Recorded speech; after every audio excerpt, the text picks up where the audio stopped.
에스겔서 2장 7절입니다. 그들은 심히 패역한 자라 듣든지 아니 듣든지 너는 내 말로 고할지어다. 에스겔은 구약의 묵시 예언에 해당이 되는 종말의 이 소중한 가르침들을 우리에게 소개하고 있다라고 말씀을 드렸습니다. 그래서 더더욱 다니엘서와 더불어서 구약의 이러한 종말론에 대한 아주 중요한 교리들이 가장 풍성하게 또 그렇게 우리에게 가르쳐지고 있습니다.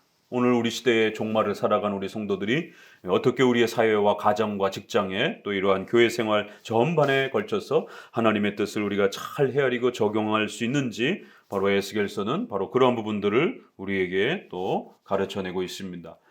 특별히 우리가 대선지서라고 하는 이사야, 예레미야, 에스겔 이렇게 비교해 보게 되면 에스겔의 이러한 이제 소명의 이러한 또 특별한 모습들을 보게 됩니다.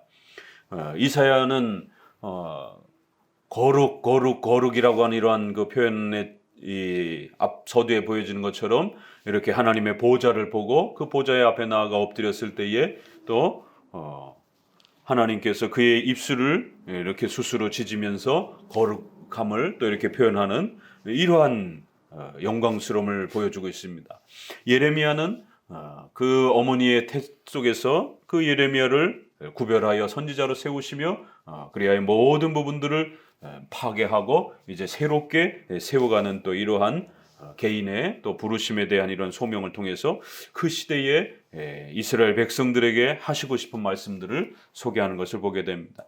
자, 오늘은 이제 우리가 에스겔을 본격적으로 이제 시작하기 전에 1장은 에스겔 전체를 통해서 하나님의 그 위대하심과 하나님의 그 통치의 다스림, 특별히 에스겔 1장은 박윤선 목사님도 그렇고 칼빈도 그렇고 이것은 하나님의 여러 그 속성과 모습 중에서도 특별히 하나님의 이러한 자존성을, 하나님의 절대 주권성을 가르치면서도 온 세상을 그 천사의 이 신속한 능력을 사용하여 명령하시고 다스리면서 그 모든 것들을 감찰하고 계획한 대로 이루어 가시는 그런 하나님의 섭리적 통치의 위대함을 가르치는, 또 그걸 강조하기 위해서 천사들을 더더욱 그렇게 하나님의 명령을 아주 신속하게 받드는 이러한 철저함들을 그렇게 천사의 모양으로 비교한 것으로 해석을 합니다.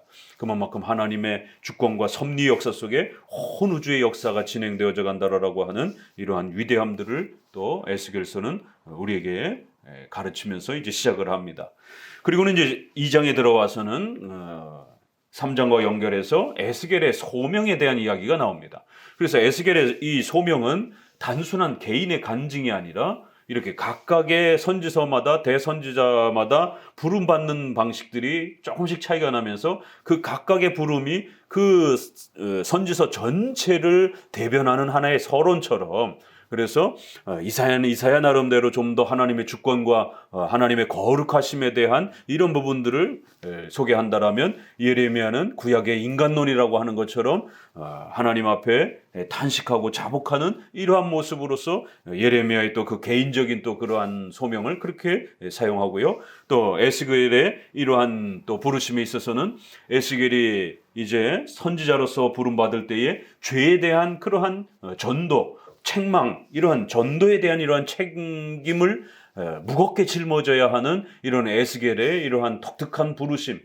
그래서 에스겔의 부인을 하나님이 거두가실 정도로 그 전도자의 그 사명이 얼마나 무겁고 힘겨운 것인지, 그러면서도 그 모든 전도의 책임을 선지자가 다 짊어져야 되는 것처럼, 그래야 그들이 회개를 하면 구원을 받고, 전도자가 전도의 말씀을 전하지 못해서 죄인들이 회개하지 못하게 되면 그 모든 것들을 전도자가 대신 짊어져야 되는 이러한 엄청난 막중한 책임감을 에스겔에게 그렇게 하나님이 세우시면서 독특하게 에스겔은 이처럼 회개에 대한 이러한 책임을 강력하게 짊어져야 하는 이 회개의 책임성에 대한 부분들이 이렇게 강력하게 에스겔 개인에게 이렇게 하나님이 말씀하시는 그러한 1인칭 화법을 통해서 이스라엘 백성들 전체가 하나님 앞에서 회개해야 되는 이 막중한 책임감을 다시 한번 깨닫도록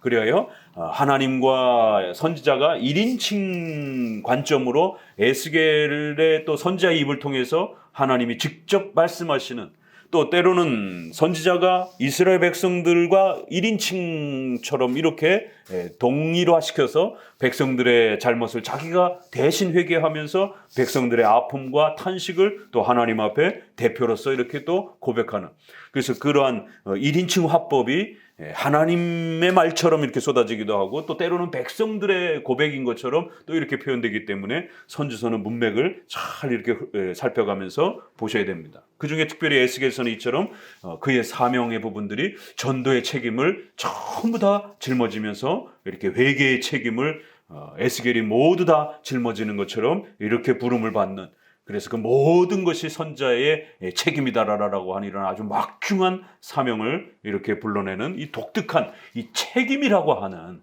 책임성이라고 하는 이러한 아주 독특한 표현이 에스겔 2장 3장의 사명에 쏟아지면서 하나님 앞에 서야 할 이스라엘 백성들의 강력한 신앙에 대한 책임, 회개에 대한 책임, 죄에 대한 반성에 대한 책임, 이러한 부분들을 강력하게 이렇게 또 하나님께서 제시하시는 것을 보게 됩니다.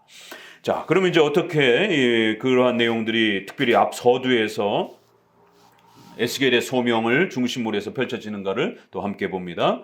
그가 내게 이르시되 인자야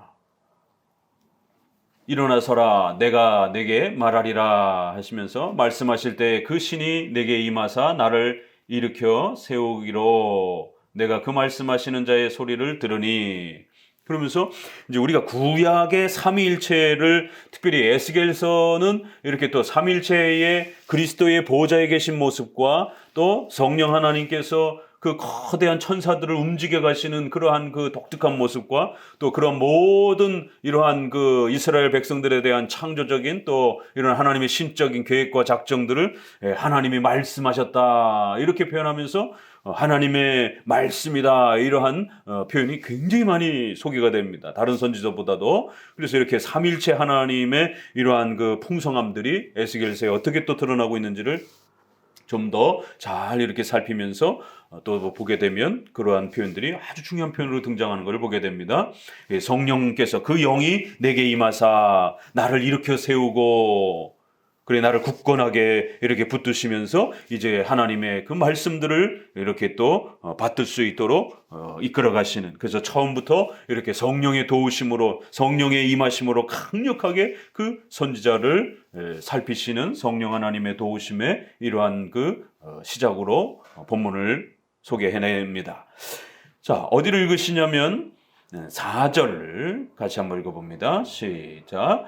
이 자손은 얼굴이 뻔뻔하고 마음이 강팍한 자니라. 내가 너를 그들에게 보내노니 너는 그들에게 이르기를 주 여호와의 말씀에 묻어가다. 여호와의 말씀이 이렇게 이런 표현이 굉장히 많이 나와요. 자, 그러면서 2장 시작하자마자 이 백성은 아주 뻔뻔하다. 마음이 아주 강팍한 그런 자들이다. 3절 끝에도 그 열조가 내게 범죄하여 오늘까지 이르렀느니라. 그 에스겔서는 종말에 대한 이런 그 거대한 예언을 담고 있으면서도 동시에 이스라엘 백성들의 그러한 멸망의 그 시점에 기록된 그러한 내용이라, 또 바벨론 포로로 잡혀가 있는 그 백성들을 향해서 하나님의 엄중한 그러한 또 책망의 이러한 그 메시지가 함께 담겨 있습니다. 결국 그 종말의 이러한 그 시간 속에 살아가는 성도들 안에 하나님 앞에 어떻게 살아가야 하는지, 또 우리의 삶 속에서 부딪히는 그러한 수많은 이러한 또 어려움들과 환난의 이러한 부분들을 우리가 어떻게 헤아려 가야 되는지에 대해서 아주 깊은 또 그러한 하나님의 뜻을 우리에게 소개해 갑니다. 첫 그 스타트가 아주 뻔뻔하고 마음이 굳고 오늘날까지 범죄하여 결국 하나님의 말씀을 듣지 않는 이런 아주 패역한 족속이라. 5절에 결국 그들은 패역한 족속이라. 이제 에스겔서의 이러한 책임에 대한 부분이 굉장히 중요한 단어로 이렇게 소개가 된다 그랬죠. 그러면서 또 하나 이 반복되는 단어가 듣든지 아니 듣든지, 이런 단어가 굉장히 에스겔에 살피면서 읽게 되면 굉장히 많이 등장을 합니다. 듣든지 안 듣든지 말씀을 전하라는 것이. 그러면서도 동시에 또 하나님 앞에 회개해야만이 산다라고 하나. 그래서 이제 우리가 3장에 가게 되면 굉장히 어려운, 첫 스타트부터 굉장히 어려운 신학적 우리 교리의 주제가 나오는데, 의인이라 할지라도 죄를 범하게 되면 하나님이 벌하신다라는 거예요. 악인이라 할지라도 회개하면 하나님이 용서하신다라는 거예요. 이게 우리가 예레미야라든가 이사야에서도 잠깐 나오지만, 에스겔에는 아주 그게 굉장히 파격적인 표현으로 쏟아지면서 의인조차도 마치 그 구원이 취소가 될 수 있을 것처럼 이런 표현이 가장 강하게 이렇게 표현되는 부분이 에스겔서입니다. 그래서 에스겔서를 우리가 도르트 신조라든가 웨스민스터를 따라 우리 예정론이라든가 이신칭의의 이러한 우리 장로교의 기본 교리적 입장을 명쾌하게 갖고 읽지 아니하면 에스겔은 알미니안주의자들이 가장 이렇게 근거로 많이 끌고 오려고 하는, 봐라 여기 에스겔에 아무리 의인이라 할지라도 버림받는다라고 이렇게 말하지 않느냐. 그러니까 앞뒤 문맥 다 자르고 그 단어에는 악인이 죄를 범하면 벌을 받는다, 이렇게 버림받는 것처럼 이렇게 표현이 돼요. 그래서 아주 조심스럽게 에스겔은 더더욱 우리 개혁주의 교리와 알미니안주의 교리의 관점에 따라서 전혀 다르게 읽혀집니다. 왜 이런 표현을 쓰고 있는가? 회개에 대한 책임, 전도에 대한 책임, 회심에 대한 이러한 강력한 책임. 그래서 그 백성들이 듣든지 안 듣든지. 왜요? 너무 강박해갖고 아예 들으려고 하지도 않는다라는 거예요. 그러다 보니까 하나님께서는 속히 회개하라라고 경고하시면서 죄인이 회개할 때에 하나님은 용서해 주시겠다라고 하나. 그러나 의인이라 할지라도 하나님 앞에 나태하고 게으르고 이러한 신앙의 질서들을 무시하면서 죄악을 범하게 되면 하나님 앞에 버림을 받을 것이다라고 하는 이러한 흐름을 가지고 있습니다. 그래서 이제 그건 3장에 또 계속 나오니까 그럴 때 이제 듣든지 아니 듣든지, 그래서 아주 그 처음 출발부터가 이스라엘 백성들의 이 듣는 것에 대한 또 안 듣는 것에 대한 이런 아주 강력한 그 책망을 먼저 쏟아냅니다. 그래서 가시와 찔레와 함께 있으며 전갈 가운데 거주할지라도 도무지 반성을 하지 않는 그런 백성, 아주 패역한 족속이라는 거예요. 그래서 7절에 다시 한번 그들이 듣든지 안 듣든지 간에 반드시 하나님의 말씀을 전하라는 것이. 이 듣든지 안 듣든지 말씀을 전하라 이러면 이 하나님께서 이렇게 표현하는 하나님의 마음을 우리가 읽어내야 되는 것입니다. 보통은 듣도록 강력하게 이렇게 메시지를 전하는 게 이게 보통 정상인데, 그런데 왜 하나님은 에스겔에서 듣지 않는다 할지라도 그 시대가 하나님의 말씀을 거부하고 하나님의 말씀을 외면하면서 하나님의 말씀에 대해서 도무지 관심이 없어서 그 시대의 백성들이 하나님의 말씀을 거부한다 할지라도 전도자로서의 사명과 복음을 전하는 이러한 교회적 사명은 분명히 거기 있어야 된다는 것이. 그래서 우리가 이러한 하나님의 관점 아래에서 보게 되면, 물론 우리가 교인들이 많아지는 것은 교회의 부흥으로서 참으로 귀한 일이죠. 그러나 그것만 목표로 살게 되면 알미니안주의 교회가 훨씬 빨리 성장합니다.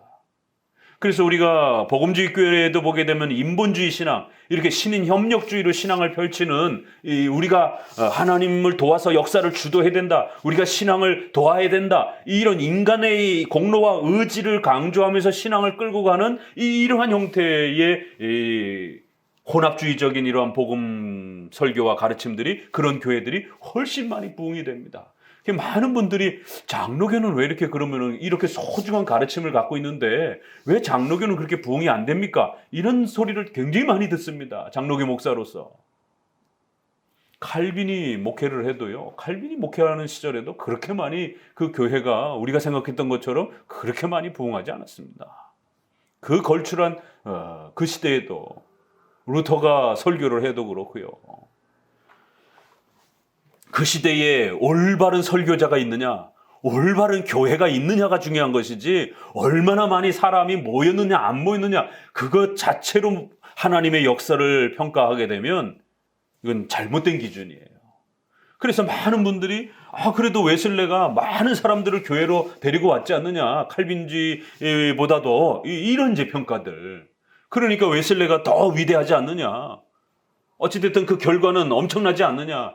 그럴 것 같으면 우리가 로마 카톨릭 신앙을 해야지요. 로마 카톨릭은 나라를 점령시켜버리고 그리고 모든 백성들을 다 신자로 만들어버리잖아요. 그러니까 많으면 장땡이다. 이런 식의 어떤 그 신앙 원리라면 기독교의 근본 원리부터 다 틀어지게 되는 것이. 그럼 하나님이 무능력한 하나님이 될 수도 있는 것입니다. 왜요?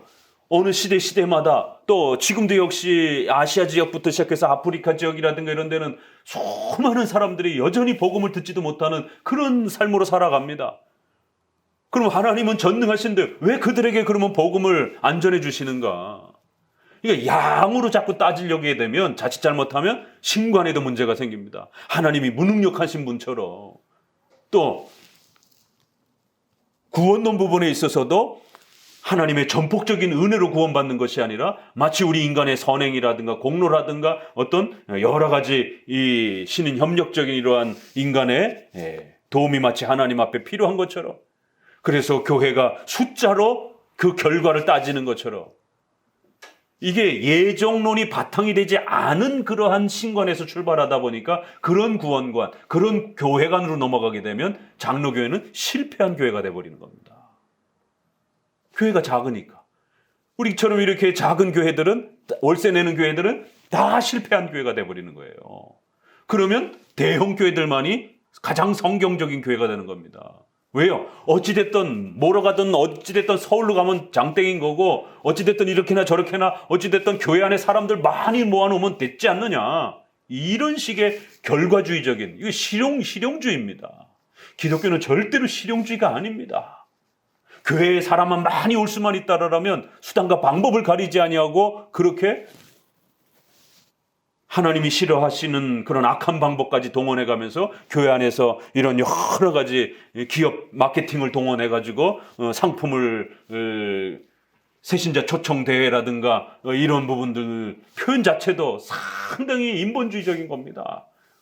예전에 많이 했던 새신자 이런 초청 대회 뭐 이래가지고, 그래서 결국 거기다가 가전제품들이라든가 이런 것들을 경품으로 내세우고, 뭐 자동차라든가 뭐 이런 부분들을 고가의 이런 경품들을 내걸고 성도들을 경쟁시켜가지고 전도라라고 하는 이 좋은 명분을 아주 악한 그러한 방법으로 결국 사랑과 그리스도의 은혜로 또 자기를 희생하면서 이렇게 복음을 전하는 것이 아니라 결국 자기의 욕망을 세상에 그러한 부를 획득하듯이 그렇게 이 소중한 전도라고 하는 이 가치를 그런 식으로 결국 혼합시켜 버리게 되는.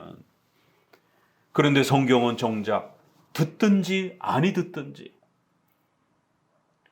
설상 혹시라도 그 백성들이 그 시대에 그 선지자의 말을 하나도 듣지 않는다 할지라도 상관없다라는 것이에요. 무서운 표현입니다. 예정론과 하나님의 신적 작정과 하나님의 절대 주권이라고 하는 이 하나님의 전능하심 아래에서 구원받는 자들도 또 그 역사도 하나님이 주관하신다라고 하는 이런 강력한 신관 아래에서 출발을 해야만이 듣든지 아니 듣든지 수많은 사람들이 교회 안으로 돌아오는 건 소중한 겁니다.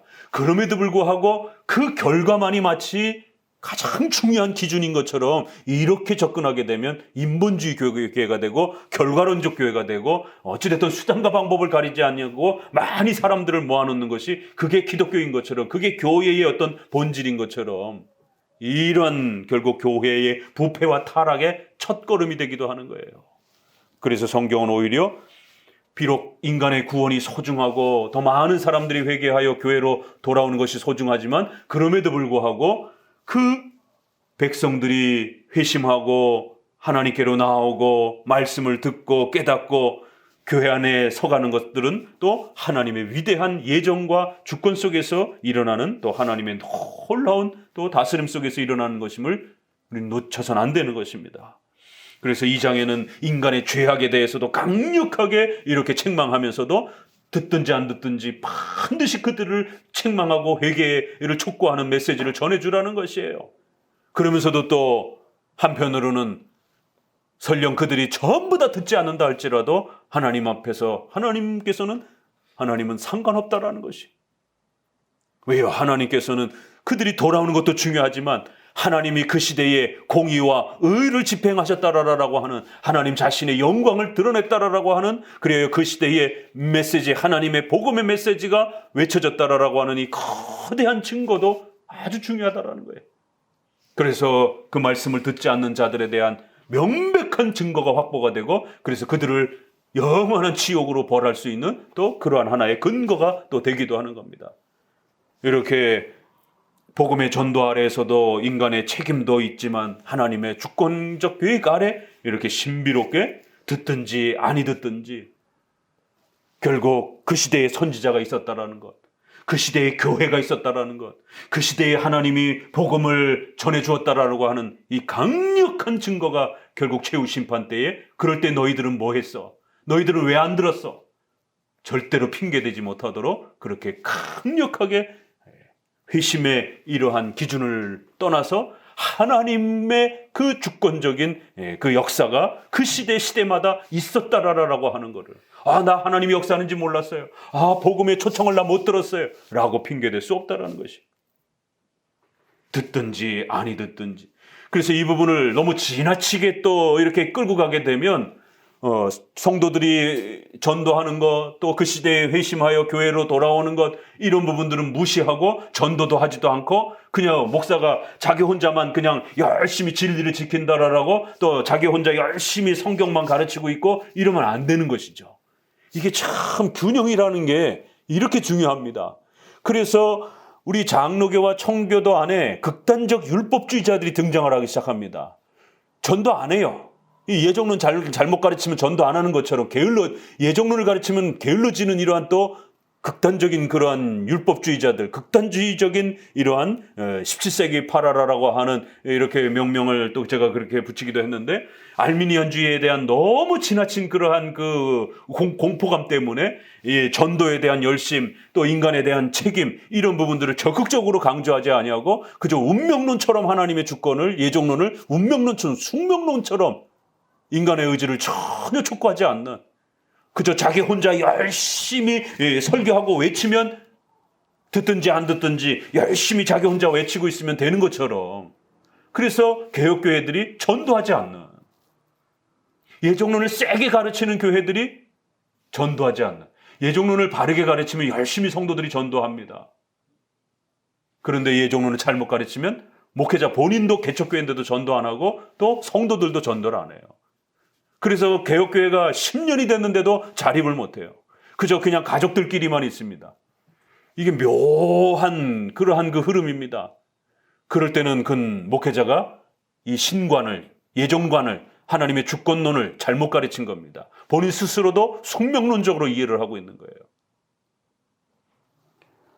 그래서 제가 후배들에게도, 개척을 한 후배들에게도 이 두 가지를 반드시 함께 이야기합니다. 하나님의 주권에 대한, 예정에 대한 이런 부분들을 잘 구축하되 반드시 제2 원인으로서 인간의 회개에 대한 책임과 회심에 대한 이런 강력한 촉구를 또 목회자 스스로도 열심히 전도지 들고 다니면서 알미니안주의자들만 교회의 사람들을 잔뜩 모으기 위해서 목숨을 걸고 그렇게 전도하는 이러한 부분들이 분명히 문제는 있어요. 그러나 그렇다고 해서 전도하는 그 자체가 또 잘못된 건 아닙니다. 전도는 분명히 우리가 해야 되는 것이에요. 그래서 개척교회 목사들은 반드시 열심히 전도해야 된다. 기도만 하고 있으면 안 된다. 설교만 하고 있으면 안 된다.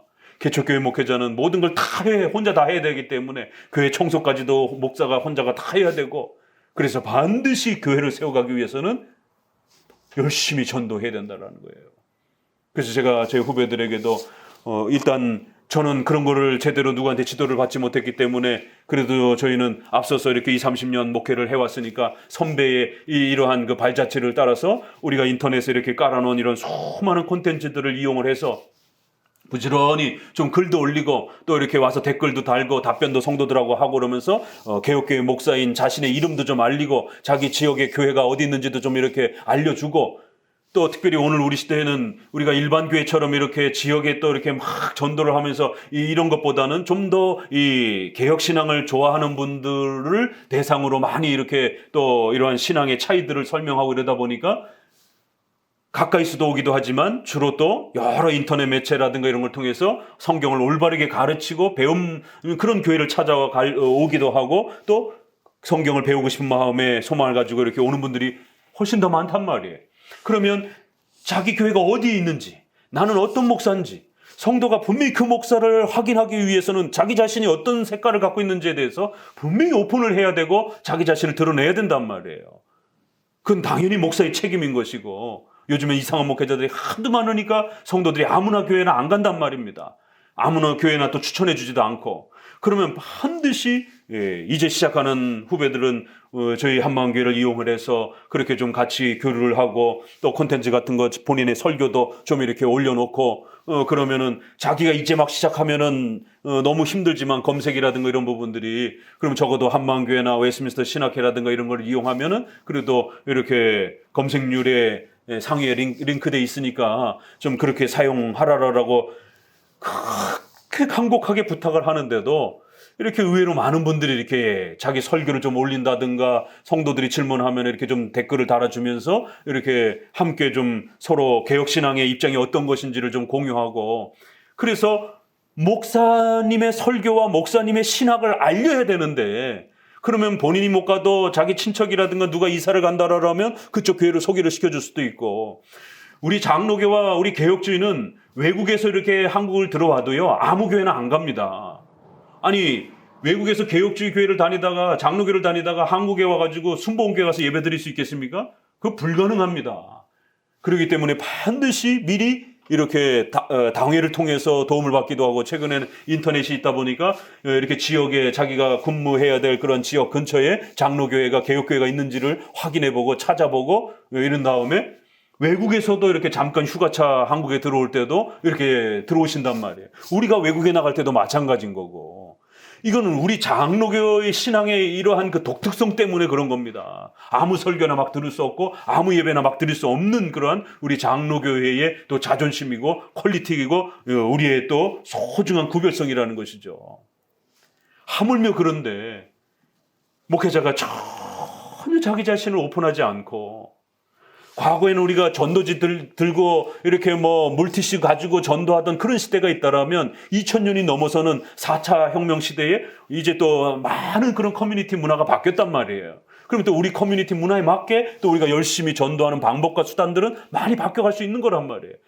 옛날에는 발로 뛰면서 그렇게 물티슈를 소개하던 그런 시절이지만 지금은 또 좀 더 우리 시대에 맞는 문화에 맞는 또 부분들을 얼마든지 우리가 유튜브라든가 SNS를 이용을 해서 많은 전도를 할 수 있습니다.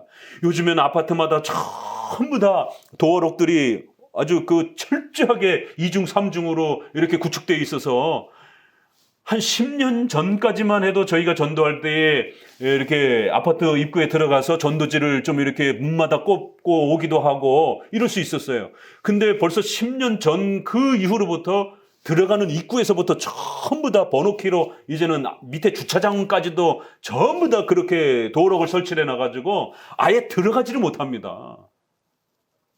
과거에 집 앞에다가 그렇게 전도지 꼽아놓고 이러던 시절을 이제 할 수가 없단 말이에요.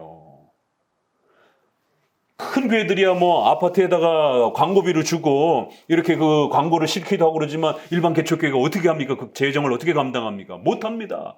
시대적으로 그렇게 오픈되어 있지도 않고. 그렇기 때문에 더더욱 오늘 우리 시대에 또 이런 부분들에서 좋은 콘텐츠를 우리가 잘 개발해서 열심히 서로 도와가면서 이렇게 얼마든지 할 수 있단 말이에요. 그런데 벌써 저희만 해도 이렇게 부딪혀 보니까 저희가 교회 소개란을 적어놓고 개혁교회를 하고 강의 설교를 하고 오후에 교리문답이라든가 기독교 강요를 가르치는 그런 교회라면 얼마든지 여기 자기소개하라라고 하는데도 그렇게 많지 않아요. 이게 참 희한한 이 개혁교회들의 이 미성숙함의 이 모습들입니다, 이게. 그래서 목회자가 자기만 혼자 열심히 설교만 잘하고 있으면 듣든지 안 듣든지 열심히 자기만 설교만 잘하고 있으면 하나님의 뜻을 교회를 세워가는 것처럼 아니요. 이 두 개가 조화를 이루어야 됩니다. 하나님의 주권적인 예정론적인 그런 하나님의 주권적인 하나님의 뜻과 그러면서도 에스겔에서는 너의 책임이라는 거예요. 저 사람이 회개를 하든 안 하든 너의 책임이라는 거예요. 만약에 네가 전하질 않아 갖고 저 사람이 더 지옥에 떨어진다면 더 가중 책임이 너에게 주어질 거라는 거예요. 그걸 왜 에스겔이 다 짊어져야 됩니까? 그런데도 전도자의 책임이란 그런 것이다라고 이러면서 교회의 책임이란 바로 그런 것이다라고 하는, 그래서 하나님의 이 복음의 메시지를 들고 전도자와 교회와 성도들이 그 시대를 어떻게 살아야 되는지에 대해서 또 이런 강력한 책임감을 함께 조화를 시키는 것을 보게 됩니다. 그래서 2장에는 듣든지 아니 듣든지 이래서 아주 돌아오지 않는다라도 상관없다라고 하는 이런 아주 하나님의 강력한 배타적인 그런 마음이 이렇게 소개가 됩니다. 안 들어도 돼, 괜찮아, 너가 가서 복음만 전해, 이런 뉘앙스가 강한데 3장에서는 네가 만약에 가서 외치지 않아갖고 제가 지옥 가면 회개하지 못하면 너 책임이야, 반드시 전도해서 알려줘야 돼. 3장에 또 오히려 그렇게 소개가 됩니다. 그래서 성경은 이렇게 서로 대비를 하면서 서로 조화를 이루면서 그 풍성함을 더해가는 것이, 이 2장에서 이렇게 듣든지 아니야 듣든지가 까딱 잘못하면 우리 개혁주의를 공부하는 목사님들 안에 아직 개혁주의에 대한 이 미성숙함 때문에 더 풍성히 개혁주의 교리들을 충분히 이렇게 구축해놔야 되는데, 이제 나이가 어린 이런 분들은 이제 막 배워가다 보면 한쪽으로 치우쳐서 알미니안주의에 대한 그런 강한 적대감 때문에 이런 전도라든가 또 교회를 열심히 또 이렇게 세워가려고 발로 뛰어다니면서 이러한 그 에너지와 열심들을 등한시하게 되는, 그리고는 그냥 기도만 하고 설교만 하면서 하나님 성도 보내주시옵소서 이러고 있는 거예요. 적어도 복음주의 교회 목회자들은 열심히 전도합니다. 발로 뛰든지 아니면은 유튜브라든가 SNS에 열심히 자기 이런 부분들을 이렇게 알리느냐고. 그래서 어떤 성도가 혹시라도 기독교에 대해서 이렇게 질문해 오면은 열심히 대답해 주는 것이죠. 왜요? 그런 에너지와 시간들이 그 사람과 좋은 관계를 맺고 좋은 신뢰관계를 맺고 그래서 그에게 복음을 전하고 그래서 또 이런 좋은 신앙과 교회를 소개하고 그러면 그분이 나중에 마음이 바뀌어서 그 교회 가봐야 되겠다 이렇게 마음이 바뀔 수 있는 거란 말이에요. 어디 뭐 가갖고 여기 교회 와보세요 그러면 사람들이 우르르 몰려옵니까 어디? 그건 천만의 착각인 것이에요. 그래서 개혁교회 목사님들과 개혁교회 성도들은 명심하셔야 됩니다. 적어도 이렇게 교회의 자립과 이런 부분들을 책임감을 가지고 이렇게 하나님 앞에서 더더욱 미자립 교회 이렇게 개혁교회에 계실 때는 내가 안 해도 다른 사람이 하겠지, 하나님이 알아서 보내주시겠지. 아니요, 하나님은 반드시 우리의 전도와 성도들의 헌신의 손길을 통해서 그걸 수단을 사용하셔서 교회를 세워가신다는 것. 그래서 은혜의 수단을 사용하셔서 하나님의 역사를 집행해 주신다는 것. 여러분이 결혼이라고 하는 수단을 통해서 자녀를 낳게 된다는 거예요. 하나님은 얼마든지 돌들로도 다 사람을 만들 수 있어요. 그래도 하나님은 절대로 돌들로 사람을 만들지 않습니다. 하나님은 남녀의 결혼을 통해서 자식을 낳아 지금까지 하나님의 창조 사역이 이루어져 가도록 그렇게 그 수단을 사용하신 것이에요. 하나님이 창조 질서를 그렇게 정해 놓으신 것입니다. 그렇기 때문에 하나님의 교회를 세워간다라고 하는 하나님의 이 땅에서의 하나님의 나라인 교회를 세워가는 데 있어서 이렇게 시작하자마자 하나님의 강력한 주권적인 하나님의 예정과 또 인간의 이러한 복음에 대한 책임성이 얼마나 절묘하게 서로 조화를 이루어야 되는지. 그래서 적어도 우리 개혁교회를 다니는 성도들은 열심히 교회를 알리고 또 발로 뛰어다니면서 전도지를 돌리고 또 좋은 이웃들과 이런 관계들을 통해서 불신자들을 전도하고 이런 모든 부분들이 이 조화를 이루어야 되는 것이에요. 그러면 예전처럼 이렇게 우리가 노방전도라든가 이런 부분들이 훨씬 비율이 줄어든 시대에 있기 때문에 이제 10% 정도만 노방전도라면 나머지 90%는 이웃에게 가까운 관계 속에서 또 아니면 요즘에는 그러니까 아파트 문들을 다 걸어 잠궜기 때문에 오히려 지금은 SNS라든가 이런 데에서 커뮤니티라든가 이런 데서 이렇게 서로 교제하면서 보지 않더라도 교제가 되는 그런 시대잖아요. 서로 이렇게 마음을 나누고 그러다 보면은 인터넷상의 친구가 된단 말이에요. 그러면 거기에서 이렇게 신앙적 이야기들을 나누기도 하고, 그러면 중간 정도에 이렇게 있는 사람들도 전도를 통해서 도와주고, 또 잘못된 신앙을 하고 있는 이러한 분들도 올바른 교회로 나올 수 있도록 도와주고, 또 의외로 네이버라든가 다음이라든가 이런 데도 보게 되면은요, 제가 교회를 한번 좀 나가고 싶은데, 기독교에 대해서 좀 알아보고 싶은데, 좀 이쪽 동네에 좋은 교회가 있으면 좀 추천해 주세요. 이런 어떤 그런 그 메시지 글들이 심심치 않게 올라와요.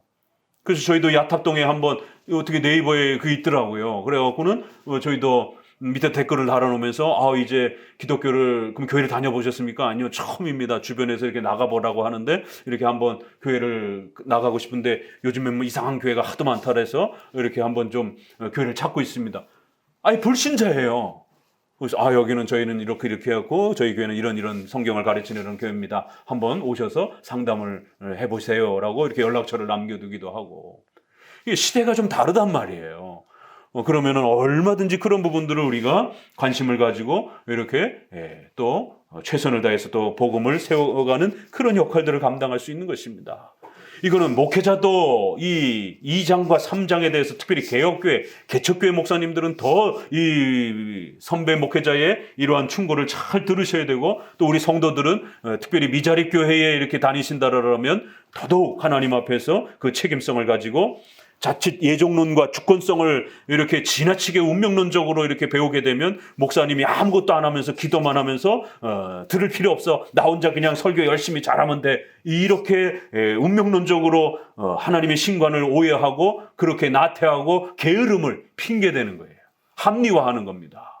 그건 나태함이에요. 게으름이에요. 전도하지 않는 게으름입니다. 분명히 하나님은 수단을 주셔서 우리가 밥을 먹고 살도록, 수단을 주셔서 밥을 먹고 살도록 하셨는데, 하나님이 하늘에서 양식이 떨어지기만을 바라고 노동을 안 하고 일을 안 해요. 그러면 그건 게으름입니다. 그거는. 그래서 굶어 죽었어요. 그러면 그건 나태함인 거예요. 하나님은 그런 식으로 하늘에서 양식을 떨어뜨려서 오늘 우리 시대를 먹이지 않습니다. 반드시 노동이라는 수단을 통해서 우리를 먹이시는 것이에요. 그런 것처럼 이거는 우리 성도들에게도 또 역시 적용이 되는 것입니다. 그러면 이 개혁교회 성도들이 목사님이 실수하는 거랑 똑같은 실수를 하게 됩니다. 그래서 차라리 복음주의에 이렇게 좀 어느 정도 이렇게 뭐 건강한 그래도 일반 교회에 있었다라면 최선을 다해서 열심히 살아가요. 어찌됐든 열심히 하려고 해요. 열심이라고 하는 그 부분은. 그런데 개혁신앙을 이제 배우는 그 초입 단계에서 하나님의 절대 주권과 하나님의 신적 작정, 하나님의 예정, 이런 부분들이 강력하게 소개가 되다 보니까 과거의 인본주의적인, 공로주의적인, 심린 협력주의적인 이런 지나친 인간의 의지를 앞세우면서 신앙생활했던 이런 부분에 대한 강한 반발감 때문에 극반대로 확 치우쳐버리는 거예요. 이건 목사나 성도나 똑같습니다. 그래서 성도들 이제부터 주일 성수도 잘 안 해요. 기도도 잘 안 해요. 예배에 온 힘을 기울이지도 않습니다. 오히려 복음주의 사람들은 상품을 받기 위해서라도 열심히 예배에 시간마다 참석을 하려고 합니다.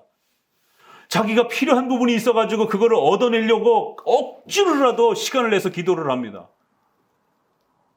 인본주의적인 열심을 채워야 된다라고 그렇게 배웠으니까.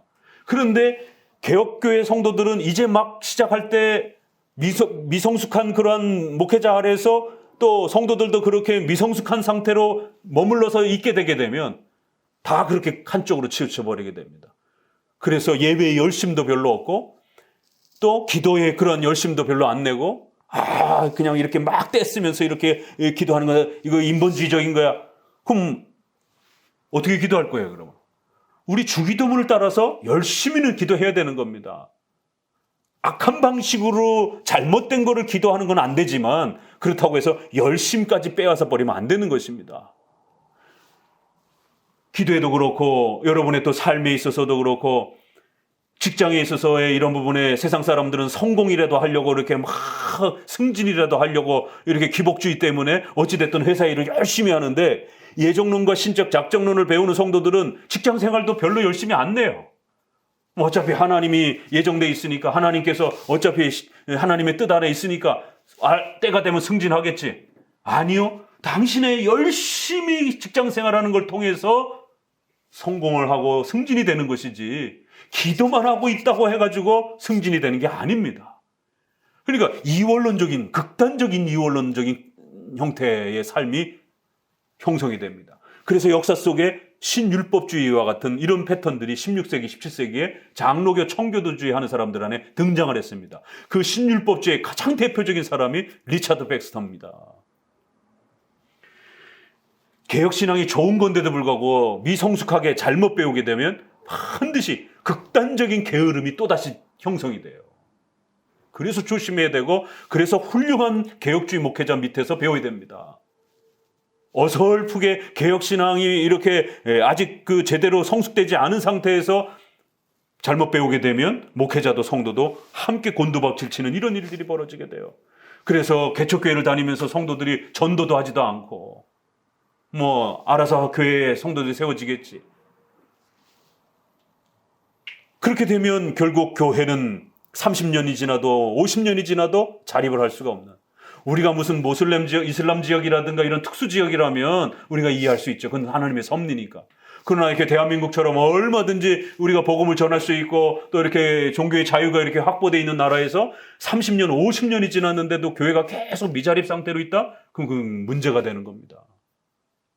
그렇게 되면 결국 그 교회가 폐쇄가 될 위험성도 늘 겪는단 말이에요. 목회자가 생계가 유지가 되질 않아서 결국 버티다가 결국 문을 닫아버리게 되면 어떻게 할 거냐라는 거예요. 제 주변에도 후배 개혁교회를 하는 목회자들이 문 닫은 교회들이 꽤 있습니다. 그래서 부목사로 가고 5년을 버티다가 결국 문을 닫아버리고 10년을 버티다가 문을 닫아버리기도 하고, 그럴 때 제가 붙잡고 전도해야 된다. 개척교회는 50% 신학 공부하고 50%는 전도해야 된다.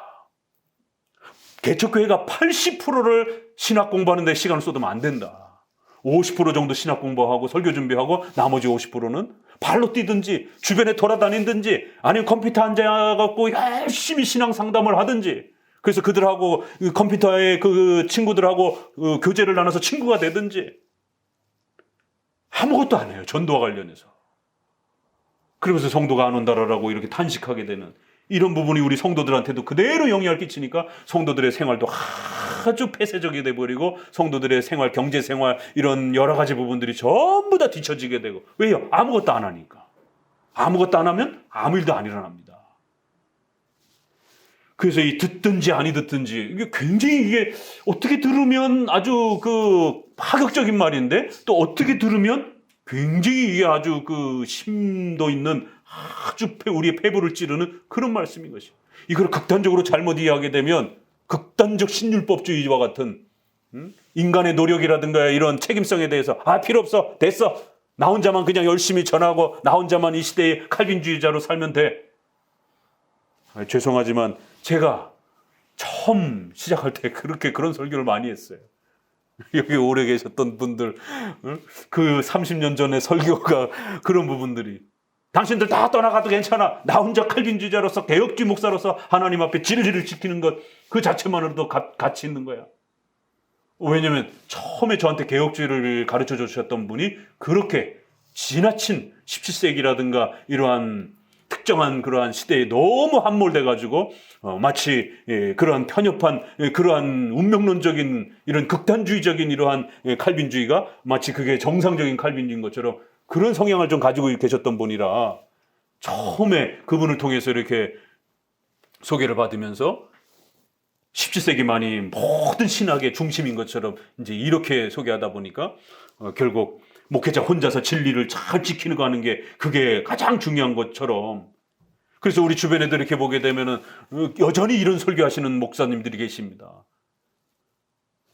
그러면 그런 교회에 성도가 왜 있겠어요? 성도 있으나 없으나 상관없다라고 그러는데 나 혼자 잘 지켜갈 거라고. 그럼 목사님 혼자 잘 지켜가세요. 성도들이 함께 지켜가고 성도들이 함께 교회를 세워가는 게 중요하다라고 얘기를 해줘야 되죠, 당연히. 그래야 성도들도 교회의 한 일원으로서 함께 책임을 짊어지고.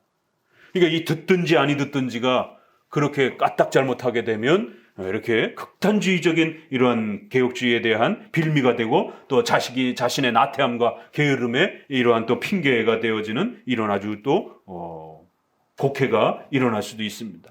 자, 그러면서 이제 3장에 가서는 전혀 또 반대적으로 그 책임성을 이렇게 이끌어오는데요. 8절에도 인자야 내가 내게 이르는 말을 듣고 그 패역한 족속같이 패역하지 말고 내 입을 벌리고 내가 내게 주는 것을 먹으라 하시기로 두루마리 책이 있더라. 그러면서 이제 그거를 먹는 장면이 나옵니다. 자, 우리 요한계시록 5장을 가봅니다. 자, 뒤로 넘기셔서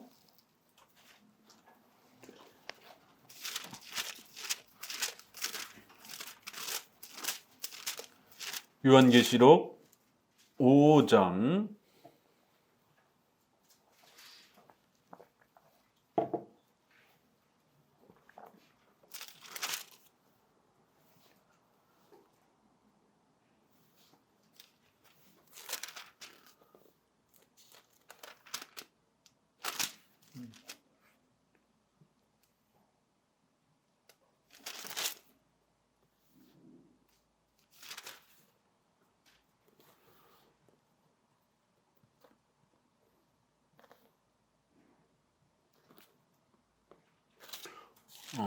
그 두루마리 책 어디 쪽 적어놨는데 계시록에 저기 10장 저쪽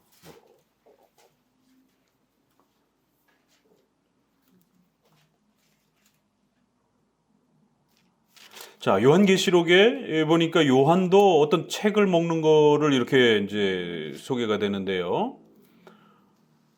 9절을 읽어봅시다. 10장 9절. 내가 천사에게 나아가 작은 책을 달라 한즉 천사가 가로되 갖다 먹어버리라. 내 배에는 쓰나 내 입에는 꿀같이 달리라 하거늘 내가 천사의 손에서 작은 책을 갖다 먹어버리니 내 입에는 꿀같이 다나 먹은 후에 내 배에서는 쓰게 되더라. 여기도 요한이 이렇게 두루마리 책이 이렇게 주어지면서 하나님께서 그걸 먹으라 그러면서 먹을 때는 아주 맛있었는데 그것이 이제 속에서는 뱃속에서는 엄청 쓰었다라 이렇게 표현하면서 하나님의 말씀을 받는 이런 선지자의 모습을 이렇게 표현하는데 에스겔도 아주 비슷한 요 내용이 계시록에 그대로 이렇게 연결이 되죠. 그 두루마리 책이 있는데 안팎에 글이 가득한데 재앙의 글이라는 거예요.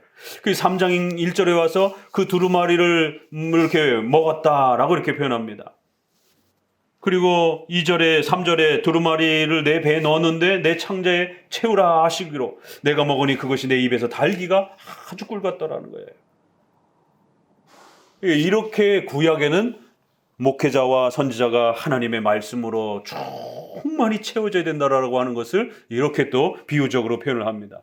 그래서 열심히 목회자가 말씀을 연구하고 8절에 있는 것처럼 하나님의 말씀을 듣고 목회자가 먼저 하나님의 말씀을 잘 듣는 훈련이 돼야 된다라는 것.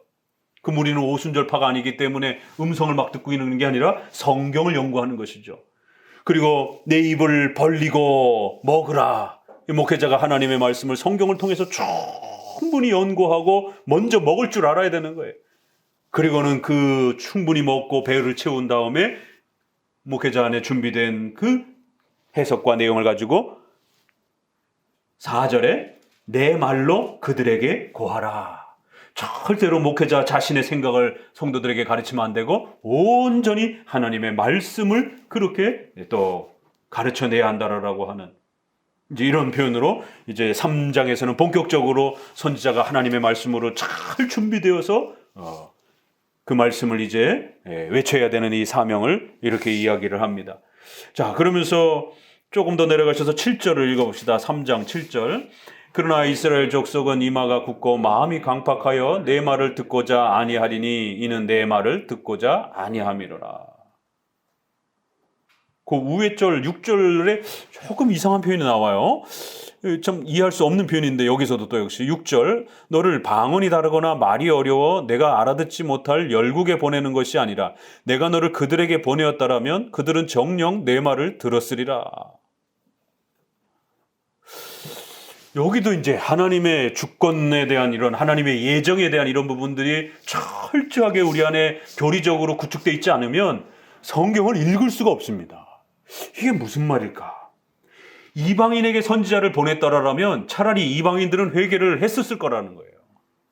그런데 이 백성은 너무 강팍해가지고 이스라엘 백성들은 정작 내 백성이라고 하는 이스라엘 백성들은 하나님의 말씀 듣기를 아주 우습게 여기고 하나님의 말씀을 안 듣더라는 거예요. 이마가 굳고 마음이 굳어 하나님의 말씀을 듣지 않는다는 거예요. 오히려 다른 사람들에게 보냈다라면 그들은 일찍 회개를 했을 텐데 이 내 백성이라고 하는 자들은 여전히 회개하고 있지 않나. 그럼 왜 하나님이 이방인들에게 선지자를 안 보내고 이 듣지도 않는 이스라엘 백성들에게 계속 선지자를 보내는가? 여기에서도 하나님의 주권적인 신비로운 그런 계획이 있는 겁니다. 그래서 우리가 항상 결과로 승부를 내려고 하면 안 된다라는 거예요. 항상 결과주의가 기독교를 부패시키는, 교회를 부패시키는 역사 속에 가장 무서운 독이 되었습니다. 결과만 좋으면 되지. 수단과 방법을 가리지 않고 악한 방법을 통해서라도 그렇게 성공하려고 하는. 그러나 하나님께서는 하나님이 정하신 그 신적인 주권과 계획 아래에서 하나님의 뜻을 펼쳐가는 것이. 그렇기 때문에 이처럼 이방인에게 복음을 전하면 훨씬 더 많은 자들이 속히 회개하고 돌아올 수도 있었지만 하나님은 선지자를 그들에게 보내지 아니하고 오히려 말을 듣지 않는 이스라엘 백성들에게 계속 선지자를 보내는. 왜요? 그들에게는 이 아브라함과 약속했던 언약의 약속이 이스라엘 백성들에게 있었기 때문에. 만약에 결과론적으로만 우리가 접근하게 되면 이스라엘 백성들 버렸어야 돼요. 그리고 빨리 이방인들을 데리고 왔어야죠. 이방인들은 여기 하나님께서 이렇게 벌써 하나님은 다 알고 계시는데 이방인에게 만약에 선지자들에게 이런 복음의 전도를 그들이 받았다라면 속히 많이 더 많이 돌아왔을 거라는 거예요. 근데 더 많이 돌아올 텐데 왜 안 보내시는가? 그건 하나님의 뜻인 거예요. 이걸 어떻게 우리가 이해할 수 있냔 말이에요. 더 많이 결과론적으로 회심하고 돌아올 수 있는데도 하나님은 안 보내시는 것이에요. 기독교 역사란 이런 것입니다. 교회의 역사란 이런 것이에요.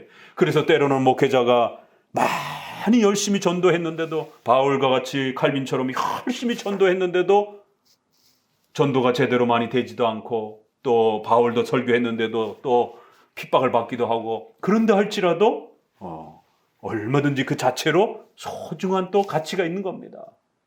무조건 많이 교회로 돌아와야만이 그것이 가장 좋은 것이다라고 이렇게 평가하면 안 되는 것입니다. 하나님은 더 많이 돌아올 수 있는, 회심할 수 있는 이방인의 복음 사역을 하나님께서는 허락하지 않으셨어요. 오히려 더 강팍한 이스라엘 백성들에게 선지자를 또 보내시면서 듣든지 아니 듣든지 그들에게 복음을 외치는 하나님의 은혜가 있었다라는 사실을 알려주라라고. 그들은 하나님과의 언약과 아브라함과의 그 언약 아래에 있었기 때문에 하나님은 그 자신의 약속의 신실함을 끝까지 또 지켜내려고 하셨던 것입니다. 참 이런 그 하나님의 이 깊은 마음, 하나님은 이런 분이구나. 이게 사실은 가정법이에요. 만약에 하나님이 이스라엘 백성들 외에 이방인들이 회개하는 이러한 그 기회를 줬다라면 그들이 더 많이 돌아왔을 텐데 왜 안 하실까? 하나님의 뜻인 것이에요. 그래서 하나님은 이렇게 결과도 중요하지만 하나님이 약속하셨던 그 아브라함과의 언약이 이 이스라엘 백성들 안에 끝까지 또 유지되어지는 것, 그건 하나님이 약속하셨던 거고 하나님이 그렇게 또 다윗과 함께 아브라함과 함께 하나님의 또 그 신실함과 자비로우심을 가지고 하나님 자신의 그 약속을 그렇게 세웠던 것이기 때문에 그걸 함부로 취소하거나 함부로 덮을 수 없는 것이었기 때문에 더더욱 아무리 이스라엘 백성들이 또 강팍해도 그들에게 아브라함과 다윗의 그 언약을 계속해서 지켜내려고 그렇게 애쓰셨던 것이에요. 자, 또 들어갑니다. 11절에 사로잡힌 내 민족에게로 가서 그들이 듣든지 아니 듣든지 그들에게 고하여 이르기를 주 여호와의 말씀이 이러하시다 하라. 여기서도 또 듣든지 아니 듣든지. 왜 듣든지 아니 듣든지 이런 표현을 자꾸 쓰시는가? 조심스럽게 읽어가야 됩니다. 자, 12절에 그럴 때에 주의 영이 주의 신이 나를 들어올리시면서 내 뒤에 크게 울리는 소리가 들려 이르기를 여호와의 처소에서 나는 영광이라. 그러면서 주의 영이 14절에서도 나를 들어올리고 그러면서 강력하게 성령 충만함으로 또 그렇게 선지자를 이끌어가면서 하나님의 이 위대한 복음의 사명을 선지자가 어떻게 짊어져 가야 될지를 또 깨우쳐주기 위하여 성령 충만한 은혜로 그렇게 또 채워가시는 것을 보게 됩니다. 이게 구약의 성령 충만함의 그러한 또 방식이에요. 이런 부분들이. 그래서 신약에는 우리가 성령 충만함을 받아라 뭐 이런 표현들을 많이 나오는 것처럼 이 신약인 그런 것처럼 구약에서는 이렇게 주의 영이 그를 인도하고 다스리고 또 끌고 가시고 뭐 이런 표현들이 상당히 또 이렇게 표현이 됩니다. 자, 그러면서 이제 본격적으로 앞서 말씀드린 것처럼 17절을 이제 읽어봅니다. 인자야 내가 너를 이스라엘 족속에 파수꾼으로 두었으니 너는 내 이름만 가지고 나를 대신하여 그들을 깨워 가령 내가 악인에게 말하기를 너는 꼭 죽으리라 할 때에 내가 깨우치지 아니하거나 말로 악인에게 일러서 그 악한 길을 생명을 구원케 하지 아니하면 그 악인은 제약 중에서 죽으려니와 내가 그 빚값을 내 손에서 찾을 것이고 내가 악인을 깨우치되 그가 그 악한 마음과 악한 행위에서 돌이키지 아니하면 그는 그 죄악 중에서 죽으려니와 너는 내 생명을 보존하리라. 또 의인이 그 의에서 돌이켜 악을 행할 때는 이미 행한 그 의는 기억할 바가 아니라 내가 그 앞에 거치는 것을 두면 그가 죽을지니 이는 내가 그를 깨우치지 않음이라. 그가 그 죄 중에서 죽으려니와 그 핏값은 내가 내 손에서 찾으리라. 그러나 내가 그 의인을 깨우쳐 범죄치 않게 함으로 그가 범죄치 아니하면 정령 살리니 이는 깨우침을 받으며 너도 내 영혼을 보존하리라. 이게 아주 독특한 명령이죠. 이게 또 나옵니다. 에스겔에 계속해서 이렇게 잊을만 하면 나옵니다. 그리하여 이스라엘 백성들이 하나님 앞에 회개해야 될 강력한 책임을 촉구하면서도 또 하나님께서 선지자를 또 이렇게 복음을 전하는 자로서의 그 복음적 책임에 대한 중요성이 얼마나 중요하고 막중한지. 그리하여 이렇게 3장에서는 앞부분에서는 2장에서는 하나님의 주권적 계획 속에서 듣든지 아니 듣든지 또 이방인에게 보냈다라면 더 많은 결실이 있었을지라도 하나님은 그렇게 하지 아니하시고 오직 이스라엘 백성들에게 듣든지 아니 듣든지 선지자를 보냈다라고 하는 이스라엘 백성에게 가서 외치라라고 하는 이런 하나님의 명령. 그러면서도 3장에 와서는 이제 선지자 에스겔에게 죄인에게 반드시 복음을 외쳐주라는 거예요. 그러면 그가 회개하여 돌아서게 되면 너도 구원을 받고 그도 구원을 받을 것이라는 거예요. 그런데 만약에 너가 가서 깨우쳐지지 아니하면 그도 죽고 너도 벌을 받을 것이다라는 거예요. 그러면서 또 독특한 표현은 20절에 의인이 그 공의에서 돌이켜 악을 행할 때에는 그가 이미 행한 그 공의는 기억되지 아니하고 내가 그 앞에 거치는 것을 두면 그는 죽을 것이다라는 거예요. 그래서 이런 부분들을 문맥 없이 그냥 읽어버리게 되면 마치 칭의가 취소가 되고 의인이라 할지라도 실수를 하고 잘못을 범하면 다시 지옥에 떨어지는 것처럼 여기서의 의인이라는 말은 그런 뜻은 아닙니다. 신구약 전체가 단회적 칭의, 확정적 칭의, 불변한 칭의예요. 예수 그리스도를 믿고 세례를 받으면 그의 구원은 변함이 없는 겁니다. 그럼 왜 이렇게 표현하는가? 그러면 구약에서 의인을 상당히 다양하게 표현한다라는 거예요. 정말 예수님을 신실하게 믿는 하나님의 택한 백성들을 의인이라고도 이렇게 표현하기도 하고 또 윤리적인 면에서 일정한 정도 십계명을 어느 정도 수용하고 따라가는 하나님의 이러한 공의의 법을 실천하는 그러한 일반적 사람들을 향해서라도 생활적인 윤리의에 이렇게 순종한 자들에게도 의로운 삶을 살았다 이렇게 표현하기도 하는 거예요. 욥기에도 그는 의인이었더라. 이럴 때는 욥은 그 믿음으로서 신앙으로서의 불변한 그런 그 내용으로서 의인으로 이렇게 표현하지만 다른 또 구절에서는 상대적인 의, 아주 악한 자들보다는 그래도 이 사람은 좀 더 의롭게 살았다. 이러면 신앙적 의를 말하는 게 아니라 윤리적으로 악한 자들보다는 그래도 좀 더 깨끗하게 살았다. 좀 더 성실하게 살았다. 이러한 보편적인 그저 일상적인 부분에서 성실함을 이야기할 때도 의인이라고 하는 표현을 굉장히 이렇게 또 많이 씁니다. 그래서 문맥 아래에서 이게 신앙적 의를 말하는 것인지 이게 단순한 일반 생활적인 윤리에 있어서 좀 더 포악한 자들보다 그나마 그래도 그 시대에 건강하게 신실하게 살았다라는 그런 칭찬인지. 그래서 다윗도 시편에 보게 되면은요, 나의 의를 따라 상을 베푸소서 이런 표현을 많이 씁니다. 내가 하나님 앞에 의롭게 살았습니다. 아니, 신자가 하나님 앞에 그렇게 주장할 수 있는 사람이 누가 있어요? 자기의 의를 평가해 하나님 상 달라라는 거예요. 그럴 때 그거는 하나님의 은혜를 무시한 그런 개념이 아니라 적어도 신자조차도 다른 아주 포악한 자들하고 비교했을 때 또 그런 부분에서는 하나님 앞에 내 의를 기억하여 주옵소서, 내가 나를 의롭게 하옵소서, 내가 열심히 하나님 앞에 산 것을 하나님 나라에게 의롭게 하옵소서라는 이런 부분들. 문들아 너희 머리를 들지어다. 여호와의 성전에 설 자가 누구냐? 여호와의 산에 오를 자가 누구냐? 손과 발이 깨끗하고 의로운 자가 거기 설 것이다라는 거예요. 열심히 착하게 살고 열심히 바르게 산 자들이 하나님의 그 부르심 앞에 설 것이다라는 겁니다. 이거 잘못 읽어내면 로마 카톨릭의 공로주의가 됩니다. 그러나 시편에서는 적어도 포악한 자들과 비교해서 우리 신자들도 하나님 앞에 저들만큼은 포악하지 않고 그래도 우리가 하나님 말씀을 지키려고 애를 쓰고 몸부림치면서 이렇게 살았습니다. 하나님, 우리의 이런 희생과 우리의 이러한 신실함, 우리의 삶들을, 헌신적인 삶들을 꼭 기억하셔서 우리 신자들의 삶에 복을 내려 주옵소서, 이런 뜻이지, 하나님, 내가 하나님이 원하는 만큼 의롭게 살았습니다, 그러니까 나에게 복 주십시오, 이런 요청이 아니에요. 그렇게 읽으면 큰일 납니다. 그래서 여기에서도 의인이 그 공의에서 돌이켜라고 말할 때는 신앙적 개념이 아니라 하나님이 정한 윤리적 공의에서 이렇게 어느 정도 살다가 결국에는 마음이 또 돌이켜져서 악한 길로 도로 빠져버리게 되면 먼저 그렇게 그나마 그래도 착하게 살았던 그러한 삶이 하나님 앞에 전혀 평가되지 아니하고 결국 악한 형벌에 이러한 또 책망을, 악한 삶에 대한 형벌적 책임을 받게 될 것이다라는 거예요.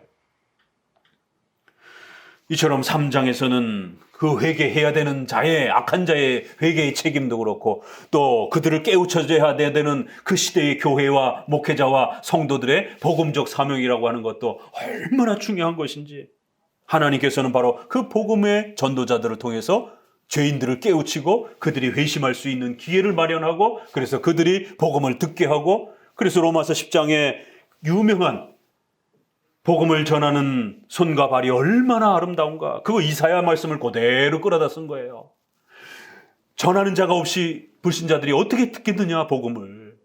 전해주는 자가 없는데 어디 하늘에서 복음이 떨어지느냐, 소리가. 그거 반드시 복음을 들고 우리가 열심히 발품을 팔아서 손을 수고해서 그렇게 불신자들에게 나아가 복음을 전해줘야 된다는 거예요. 그러면 그들이 그 복음을 듣고, 믿음은 들음에서 나고 들음은 그리스도의 말씀이라는 거예요. 그래서 그리스도의 말씀을 들고 가는 그 손과 발이 얼마나 복되고 아름다운가.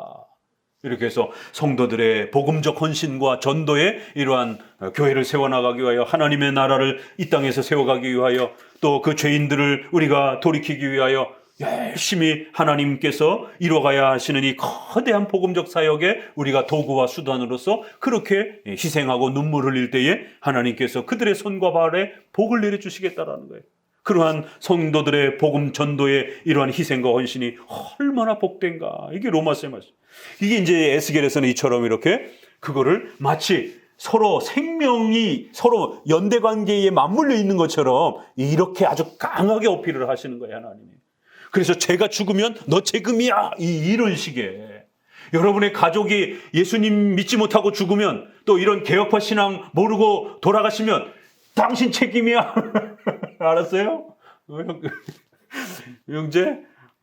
정신 바짝 차리고, 아직 부모님이 또 일가 친척이 또 이렇게 예수님 믿지 않는 것에 대해서 책임을 지고 열심히 전도하셔야 됩니다.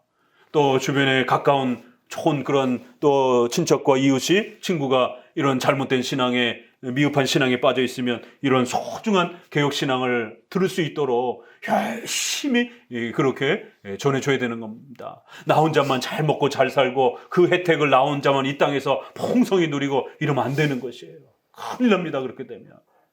하나님이 우리에게 이 어마어마한 은혜를 주신 거는 여러분이 잘나서 이 개혁파 신앙의 이 위대한 신비들을, 이 성경의 이런 풍요로움들을 여러분이 다 깨달은 게 아니에요. 혼자서 깨달은 게 아닙니다.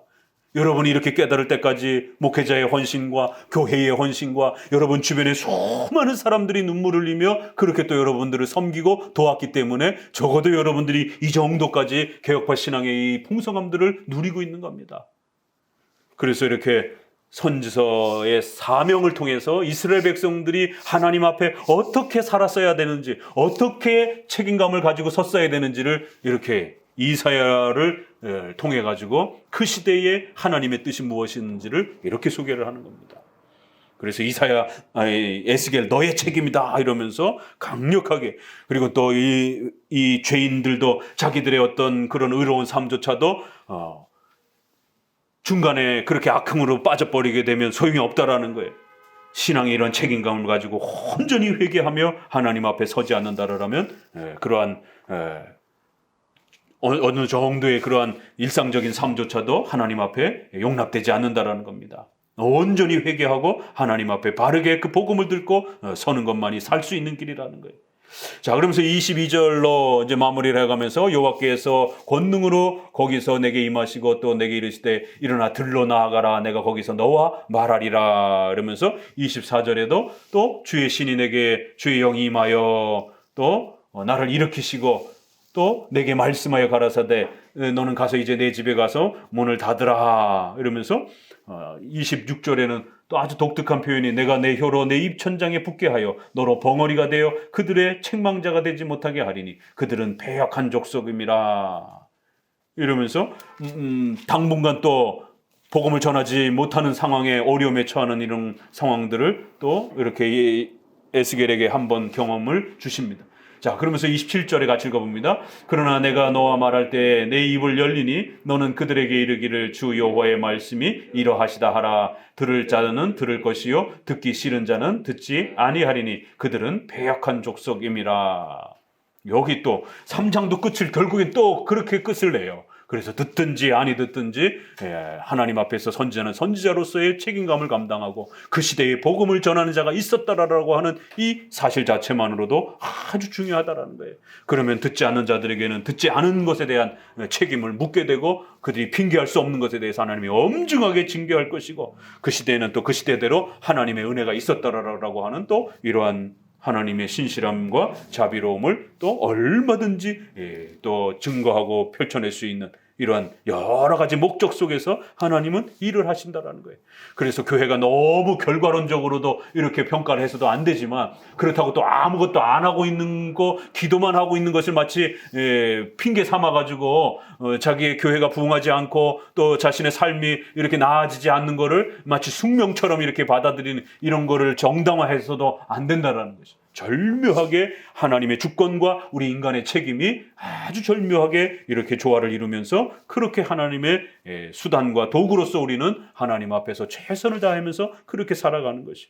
그래서 에스겔은 시작하자마자 아주 이런 독특한, 잘못 읽으면 굉장히 한쪽으로 치우칠 수 있는, 그런데도 또 여기 아주 풍성한 그 깊이가, 아주 상당히 깊이가 있는 이런 교리의 내용들이 이렇게 중심이 되어서 벌써 앞장에서부터 아주 큰 무게감을 가지고 이제 시작하는 것을 보게 됩니다.